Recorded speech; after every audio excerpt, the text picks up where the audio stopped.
बहुत समय पहले की बात है। मध्य देश में एक प्रतापी और धर्मात्मा राजा हुए, जिनका नाम राजा अश्वपति था। उनके पास धन, वैभव, सम्मान सब कुछ था। केवल कमी थी तो एक संतान की। राजा माँ सावित्री के परम भक्त थे। उन्होंने कई वर्षों तक तपस्या और साधना करके देवी को प्रसन्न किया। देवी ने उन्हें एक तेजस्वी कन्या का पिता बनने का आशीर्वाद दिया। कुछ वर्ष पश्चात राजा के यहाँ एक सुंदर कन्या ने जन्म लिया, जिसका नाम उन्होंने सावित्री रखा। सावित्री बचपन से ही बहुत गुणवान, बुद्धिमान और तेजस्विनी थी। समय बीतता गया और सावित्री विवाह के योग्य हो गई। राजा ने सावित्री से कहा, पुत्री, तुम अपने अनुकूल वर का चयन करो।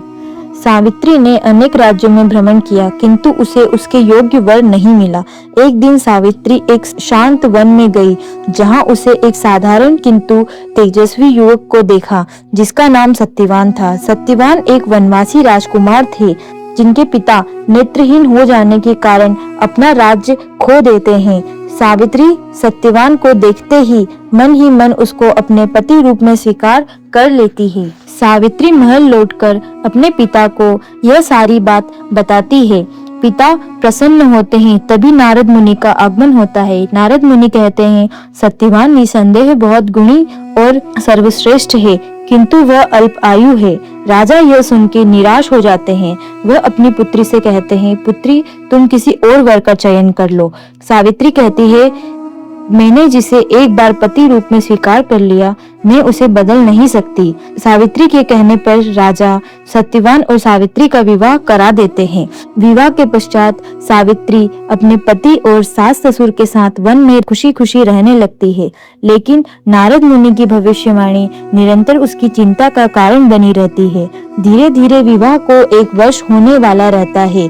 सावित्री और भी परेशान रहने लगती है। सावित्री 3 दिन पहले से कठोर व्रत का पालन करना शुरू करती है। अगले दिन जब सत्यवान वन में लकड़ियां लेने जा रहा होता है, तब सावित्री कहती है, स्वामी, आज मेरा मन बहुत व्याकुल हो रहा है, मैं भी आपके साथ चलूंगी। सत्यवान कहता है, ठीक है, तुम भी मेरे साथ चलो। कुछ समय बाद सत्यवान का स्वास्थ्य खराब होने लगता है। सत्यवान सावित्री की गोद में सर रख के लेट जाते हैं और धीरे धीरे उनकी सांसें रुकने लगती है। चारों ओर सन्नाटा छा गया। तभी वहाँ मृत्यु के देवता यमराज प्रकट होते हैं। उन्होंने सत्यवान की आत्मा को अपने पास में बांध लिया था और दक्षिण दिशा की ओर चल पड़े, लेकिन सावित्री भी उनके पीछे चलने लगी। यमराज ने कहा, देवी, अब लौट जाओ, यह संसार का नियम है। सावित्री कहती है, जहाँ मेरे पति जाएंगे वहीं तक मेरा धर्म भी जाएगा। सावित्री की बुद्धि और धर्मयुक्त वाणी से यमराज प्रसन्न हुए। यमराज कहते हैं, पति का जीवन छोड़कर तुम मुझसे कोई भी वर मांग लो।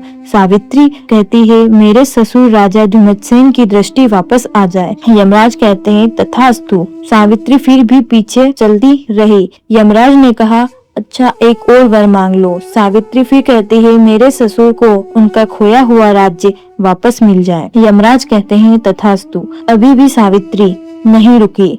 यमराज अब उनके धैर्य और प्रेम से प्रभावित हो चुके थे। यमराज ने कहा, देवी, एक अंतिम वर मांग लो। सावित्री कहती है, मुझे सत्यवान से 100 पुत्रों का सुख प्राप्त हो। यमराज ने तुरंत कह दिया, तथास्तु। कुछ कदम आगे बढ़ने के बाद यमराज अचानक रुक गए। उन्हें अपनी भूल समझ आई।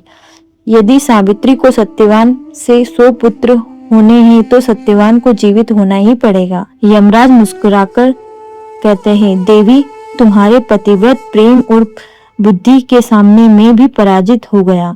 मैं सत्यवान को जीवन दान देता हूँ। क्षण भर में सत्यवान की सांस लौट आई। उधर राजा धुमतसेन की आंखें की रोशनी भी वापस आ गई और उनको उनका राज्य भी मिल गया।